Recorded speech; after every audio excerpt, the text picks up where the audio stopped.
Amén. Yo sé que es un momento de alegría y de gozo, primeramente porque el Señor nos ha permitido terminar un año más en el ministerio. ¿Amén? Creo que todos los que están aquí son servidores, ¿sí? Ok. ¿Alguien de aquí trajo Biblia? Amén. Bueno, entonces le voy a pedir de favor si me acompaña su Biblia en la carta a los Romanos, capítulo 12. Capítulo 12 de Romanos, por favor, si me acompaña ahí. Y si ya lo tiene, me puede decir amén, de favor. Romanos, capítulo 12, por favor. Si me escucha, voy a tratar de levantar un poquito más la voz para que me pueda escuchar. Incluso los que están hasta allá, creo que hay lugares más para acá, ¿se pueden venir a integrarse para acá? Todos somos una familia en Cristo, entonces vénganse para acá los tres que están hasta allá, para que no me haga levantar más la voz. Así es, sí, hermano, si lo tiene, se lo agradezco. Si no, no se preocupe. Bueno, vamos a darle lectura de los versículos 1 hasta el versículo 12. ¿Le parece? Amén. Ok.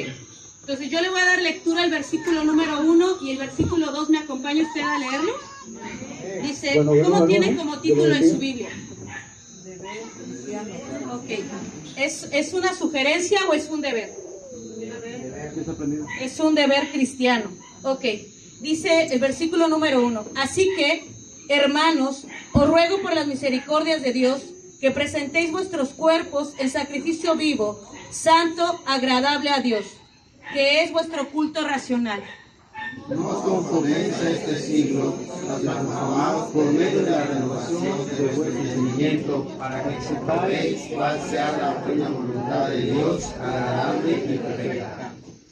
Digo pues, por la gracia que me es dada, a cada cual que está entre vosotros, que no tenga más alto concepto de sí que el que debe tener, sino que piense de sí con cordura, conforme a la medida de fe que Dios repartió a cada uno. Porque de la manera en que en un cuerpo tenemos muchos miembros, pero no todos los miembros tienen la misma función. Así nosotros, siendo muchos, somos un cuerpo en Cristo y todos miembros los unos de los otros. De manera que teniendo diferentes dones, según la gracia que nos es dada, y de la profecía, úsese conforme a la medida de la fe. O si de servicio en servir, o el que enseña en la enseñanza. El que exhorta en la exhortación, el que reparte con libertad, el que hace misericordia con alegría. Okay. Leemos nuevamente el 8. Yo sé que todos tenemos hambre, pero no llevamos prisa, ¿ok? Vamos a leer nuevamente el 8 juntos. El que exhorta en la exhortación, el que reparte con liberalidad, el que preside con solicitud, el que hace misericordia con alegría. El amor sea sin fingimiento, aborreced lo malo, seguid lo bueno. ¿Ustedes? Amaos los unos a los otros con amor fraternal, y en cuanto a honra, prefiriéndonos los unos a los otros. En lo que requiere diligencia, no perezosos, fervientes en espíritu sirviendo al Señor, Gozosos en la esperanza, sufridos en la tribulación, constantes en la oración. compartiendo para las necesidades de los santos, practicando la hospitalidad. Y todos juntos, bendecid a los que os persiguen, bendecid y no maldigáis. Inclina su rostro un momento, vamos a dar gracias a Dios por esta palabra. Señor, en esta hora, Padre, es un privilegio, Padre, poder estar delante, Padre, de todos tus hijos, de todos estos servidores tuyos, Señor. Te rogamos, Padre, que tu palabra, Dios, pueda dar el fruto, Señor, que tú deseas, Señor. Que tu palabra, Dios, pueda ser sembrada en estos corazones, Señor, con gozo, con alegría, y que en esa disposición que cada uno de mis hermanos tiene, Señor, puedas bendecirle en esta hora, Padre. Te lo rogamos en el nombre de Jesús. Y bueno, mire, hermanos, creo que conocemos un poquito al pastor Leonilo, y a él le gusta que todo lo que se haga dentro de la iglesia, porque así debe de ser. No es porque al pastor le gusta, hermano, déjeme decirle. La vida de cristiano debe de ser una vida productiva. ¿Está usted de acuerdo? Porque una vida que tiene la vida de Cristo, una vida, quiere decir que va a dar un fruto. Si nosotros tenemos la vida de Cristo en nosotros, siempre vamos a tener que dar un ¿qué? Un fruto. Tiene que ser una vida productiva. Entonces, ¿Cuál es el secreto, por así decirlo, para que nosotros podamos tener una vida productiva? Es tener una vida autodisciplinada. Yo no creo que el pastor vaya a la casa de cada uno de ustedes para ver si cumplió con su tiempo de oración, ¿o sí? No me diga que sí, porque entonces... Bueno, ahorita no está el pastor. Entonces, cada uno de nosotros tenemos un deber delante de Dios, que es buscarlo a Él en una comunión, en tiempo de oración y de lectura de la palabra. ¿Sí estamos de acuerdo? Cada uno de nosotros tiene ese deber delante de Dios. ¿Cómo dijimos que es el subtítulo? ¿Deber es qué? Entonces, ¿es una sugerencia de parte de Dios o es un deber que yo tengo que cumplir primeramente como cristiano? Es un deber. Es un deber. Independientemente de que ahorita seamos todos servidores, es un deber que yo debo de cumplir. ¿Con quién? Con Dios. El primer llamado que Dios les hace, por ejemplo, a los discípulos es: ¿los haré pescadores de hombres o es sígueme? Sígueme. Lo dudaron, ¿verdad? ¿Cuál es lo primero que les dice? ¿Sígueme o los haré pescadores de hombres? Sígueme. Sígueme. Y seguirlo implica estar de cerca con Dios. Entonces, yo sé que muchos de los que están aquí quieren que el próximo año su ministerio sea un ministerio productivo. ¿Sí o no? Levante la mano. ¿Sí? ¿Quieren tener buenos resultados? No para entregarle a un hombre, sino para poder rendir buenas cuentas delante de ¿quién? De Dios primeramente. Poder ser útiles y de bendición para la obra de Dios. Amén. Amén. Aunque nuestra dirección y nuestro poder y todos nuestros dones provienen de Dios. ¿Todo eso proviene de Dios, sí o no, hermanos? Amén. Sí. Solo va a ser posible ese obrar si estamos sujetos a Él. Si yo no me dejo gobernar por el Espíritu de Dios, si no gobierna Él mi vida, no va a poder ser un ministerio que pueda dar la gloria y que pueda dar la honra a Dios. Entonces, como acabamos de leer, dice: así que, hermanos, os ruego por las misericordias de Dios que presentéis vuestros cuerpos en sacrificio vivo, santo, agradable a Dios, que es vuestro culto racional. ¿Cómo presentamos nuestros miembros al servicio a Dios? ¿Cómo es que nosotros nos presentamos delante de Dios? ¿Usted sabía que si usted y yo nos presentamos en pecado, podemos traer maldición a la vida de la iglesia? ¿Sí lo sabía? Y si no, ya le avisé en esta hora. Por eso debemos de ser bien cuidadosos. ¿Cómo es que yo estoy viviendo delante de Dios? Si yo vivo una vida de pecado, puedo traer maldición a la vida de la iglesia. ¿No lo había meditado?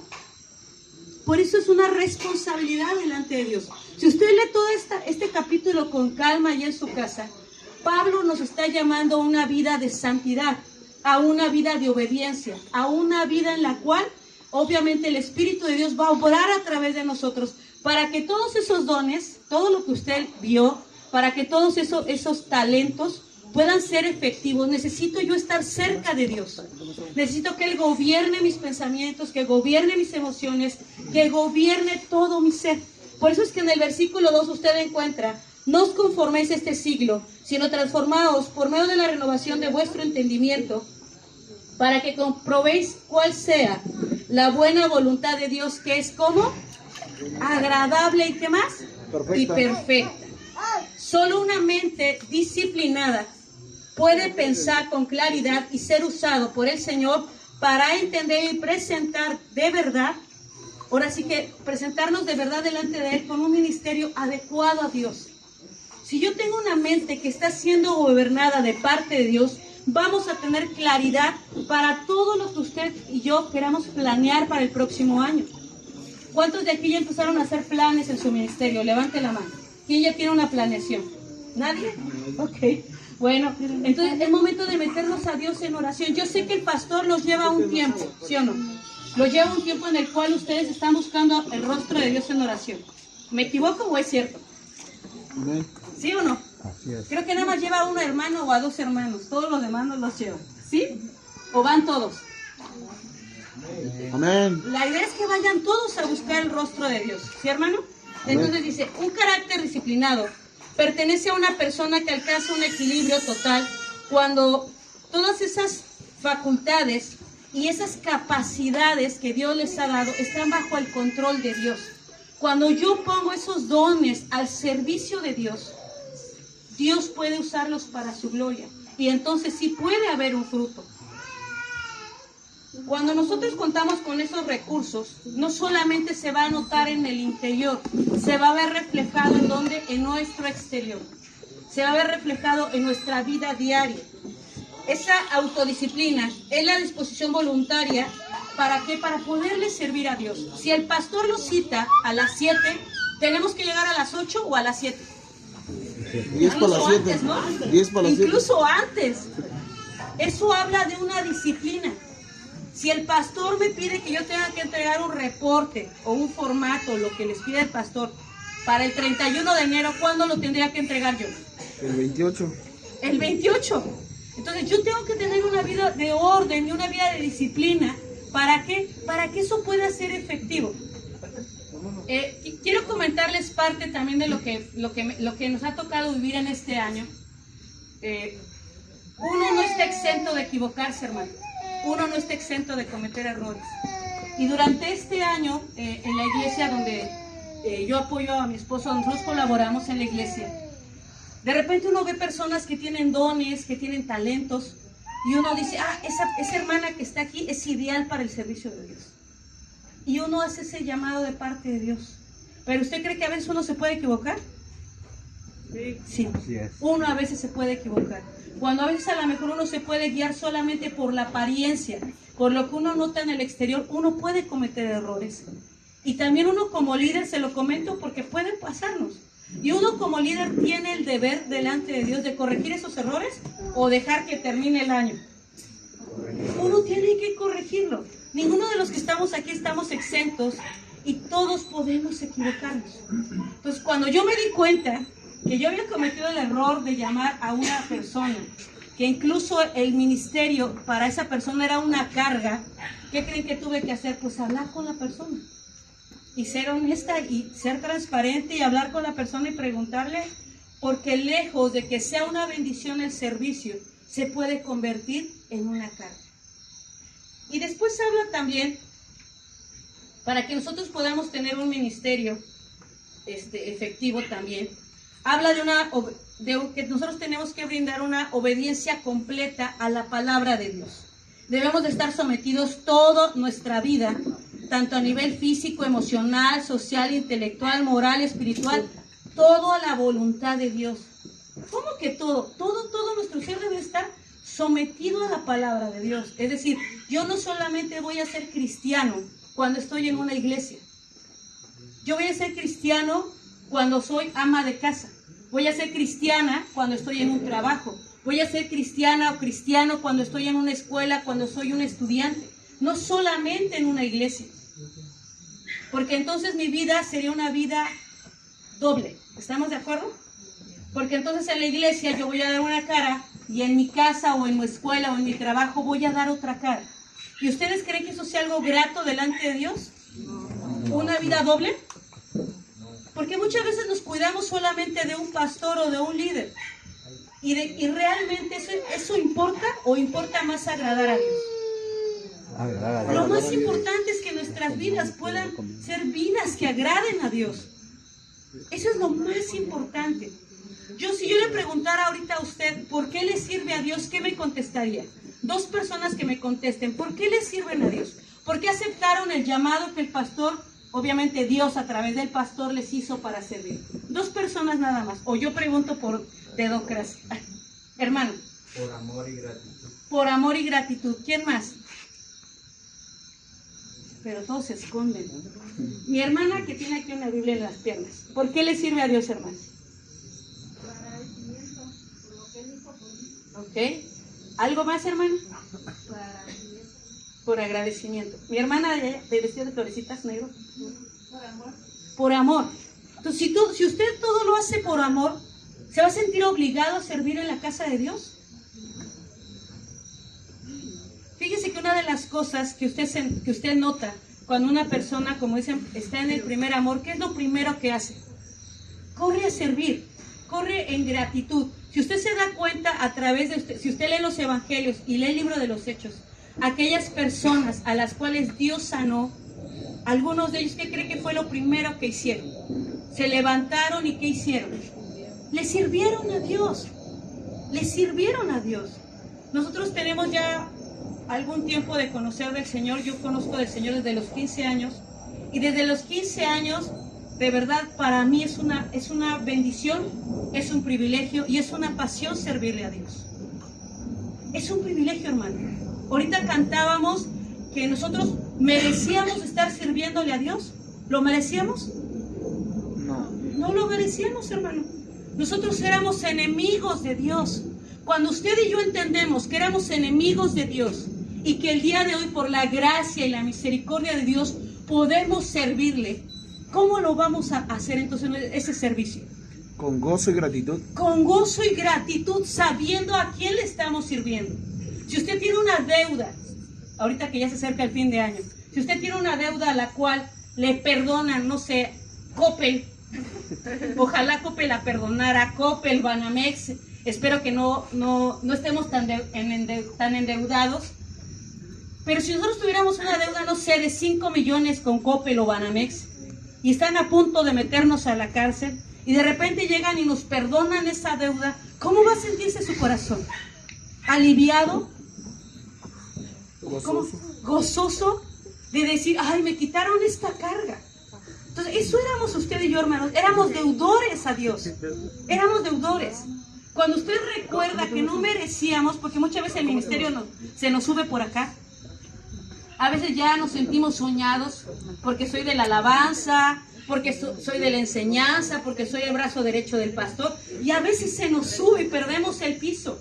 Pero la realidad, hermano, es que usted y yo no merecíamos estar sirviéndole a Dios.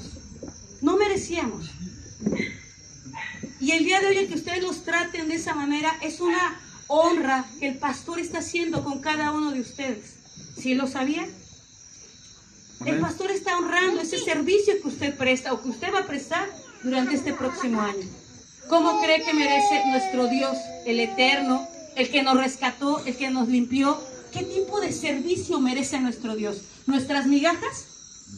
Dios me confrontaba durante este año, hermanos. Fue un año un poquito pesado de trabajo, de ministerio, en muchos sentidos, un año un poquito pesado. Y también fue un año de mucha bendición. Pero en algún momento, le voy a ser bien honesta, descuidé un poco por ahí mi lectura de la palabra. Y cuando yo descuido mi lectura, híjole, siento mucho pesar en mi corazón. Y leyendo un libro me decía que muchas veces nosotros lo que hacemos es presentarle precisamente un servicio mediocre a Dios. Cuando nosotros no tenemos esa comunión diaria con Dios, nuestro servicio es un servicio mediocre. Le estamos ofreciendo lo que nos sobra. Porque a Dios no le importa tanto, bueno, sí le importa nuestro servicio como lo hacemos, pero ¿qué le agradará más a Dios? ¿Ese tiempo de intimidad o ese servicio? Fuerte, hermano, dígamelo con convicción. ¿Qué le gusta más a Dios? ¿Ese tiempo de intimidad o ese servicio? Ese tiempo de intimidad, hermano. Eso es lo que a Dios más le importa. Dios no nos va a venir a preguntar, y le voy a explicar bíblicamente por qué. Porque si le importara más nuestro servicio, ¿qué dice el Señor? Hiciste esto, esto y esto en mi nombre, y el Señor, ¿qué les va a decir? Apártense de mí, Hacedores de maldad. porque no los conozco. Entonces, ¿qué le importa más a Dios? Nuestra comunión. ¿Cómo le estoy sirviendo? Si tú has descuidado a lo mejor esa comunión con Dios, porque muchas veces le canjeamos a Dios el ministerio por la intimidad, yo creo que estamos a muy buen tiempo de ordenar nuestras prioridades, de servirle a Dios como debe de ser. Es un absurdo y no es bíblico creer que cualquier persona puede vivir una vida fiel y fructífera solo con buenas intenciones y sentimientos dulces a Dios y su obra. La vida cristiana es una vida de rendición de cuentas. Y esa rendición de cuentas, ¿a quién se las tenemos que dar? Padre nuestro, perdónanos nuestras ofensas. ¿A quién le rendimos cuentas? A Dios. ¿Y cada cuándo? ¿Cada que voy al servicio? ¿Cada que hay una reunión de líderes? Tiene que ser cada cuándo. Diario. Es más, en cada momento que yo le falle a Dios. ¿Estamos exentos de pecar contra Dios? No. Porque la naturaleza pecaminosa, hermanos, es lo mismo aquí y en China, ¿eh? El mismo enojo y la misma ira es tanto aquí como en Europa, como en todos lados. Es lo mismo. Son las obras de las carnes a las que se refería Pablo en el libro del libro de Gálatas. Pero ¿qué más vemos aquí? No es que nuestras vidas van a ser perfectas, pero siempre tenemos que anhelar agradar a Dios. Siempre vamos a tener que buscar el agradarle a Dios. Una persona que sea en verdad salva será evidente en la forma en que vive.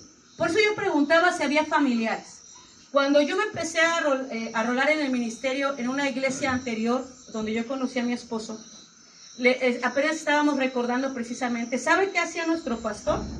Nos daba un cuestionario en el cual nosotros ese cuestionario se lo teníamos que dar a un familiar.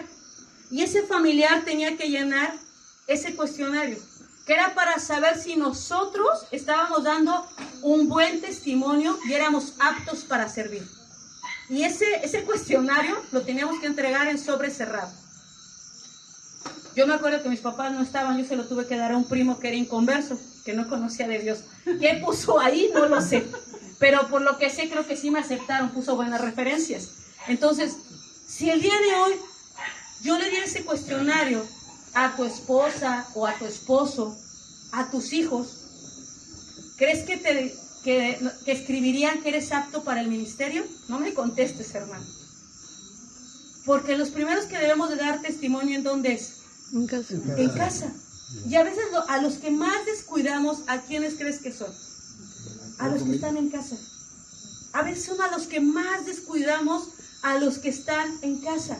Y es a los primeros que debemos de darle testimonio. Después dice, si la vida cristiana es obediente, disciplinada y productiva, esta vida es dirigida y entonces es investida del poder por el Espíritu de Dios y se convierte en una vida que solo una persona regenerada puede vivir. Es decir, si tú y yo no hemos nacido de nuevo, no vamos a poder ser usados por Dios. Si tú y yo tenemos dudas de que verdaderamente hemos nacido de nuevo, es tiempo de que te acerques con tu pastor.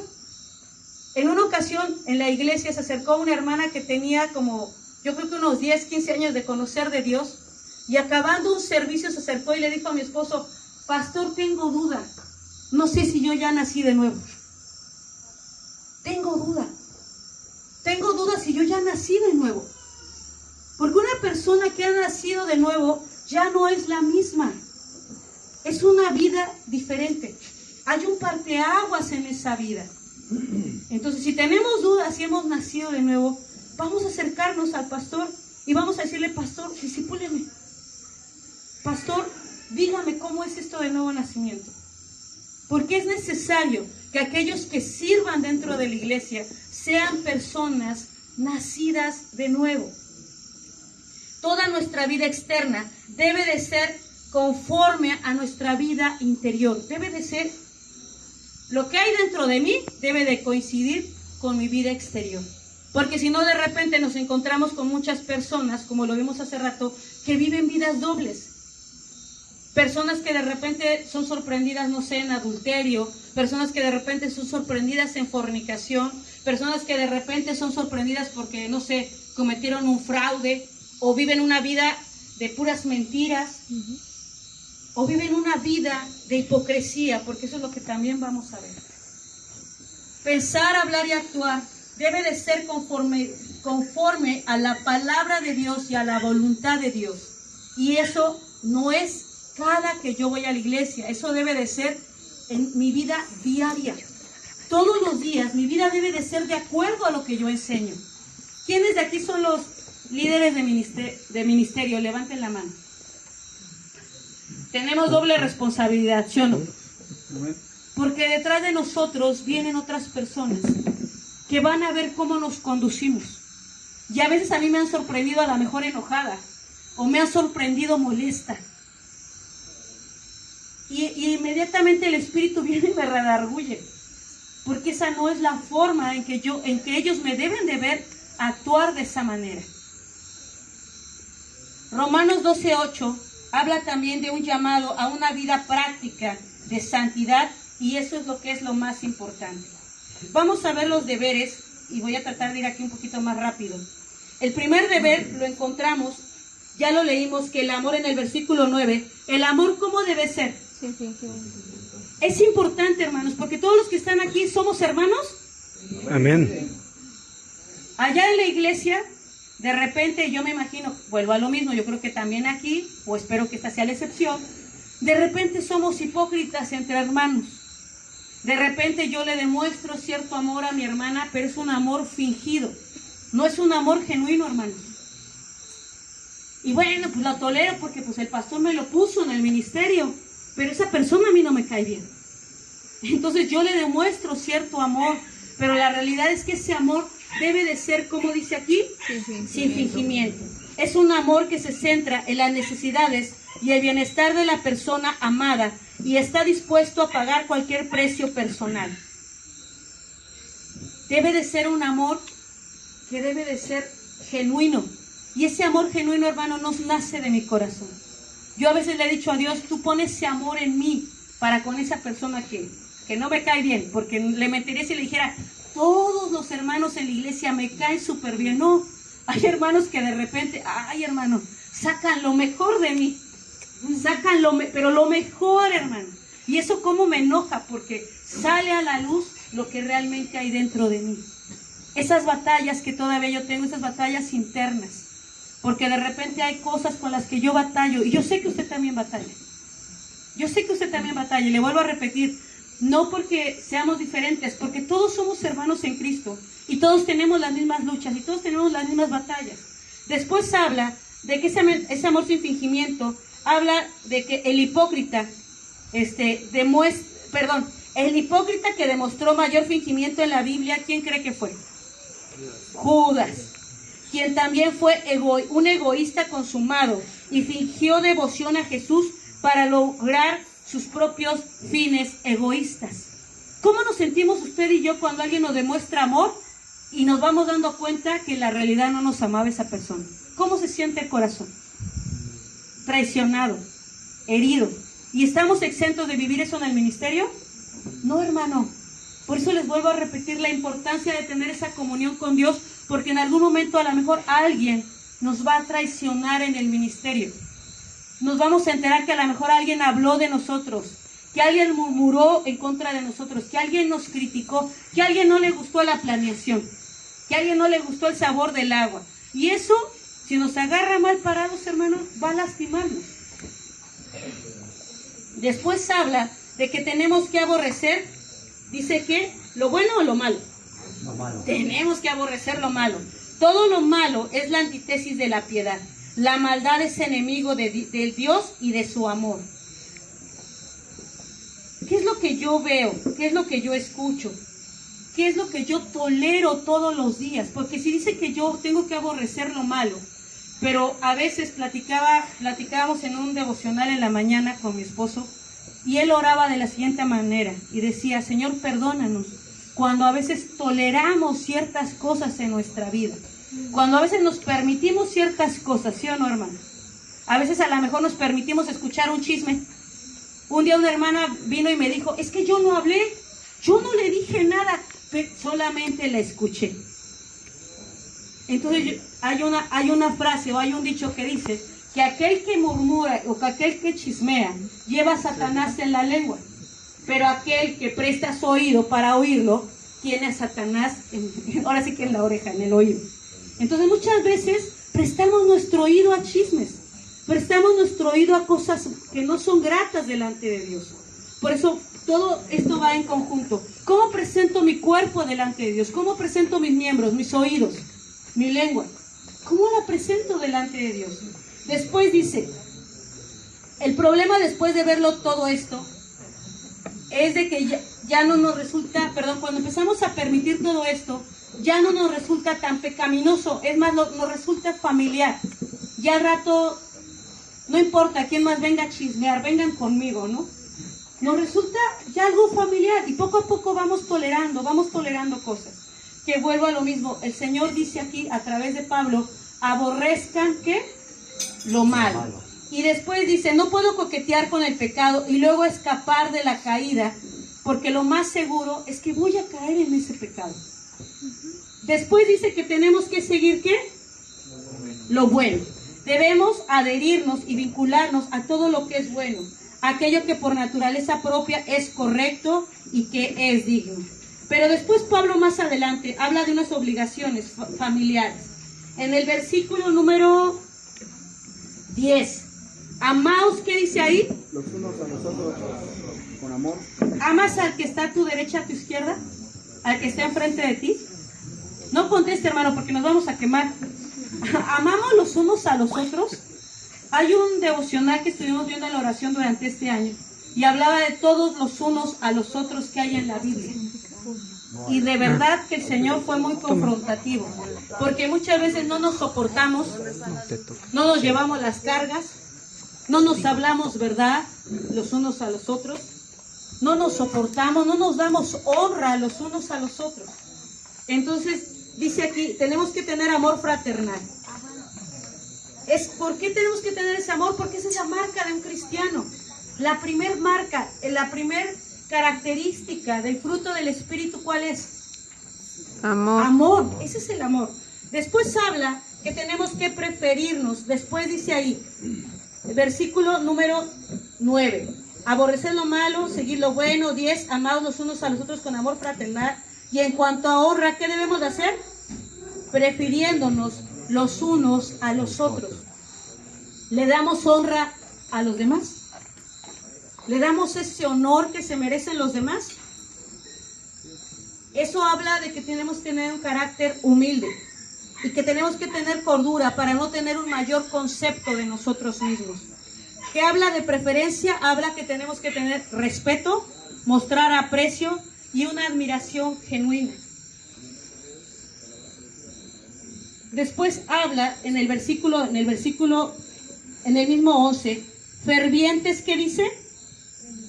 En espíritu. Sirviendo, ¿qué dice?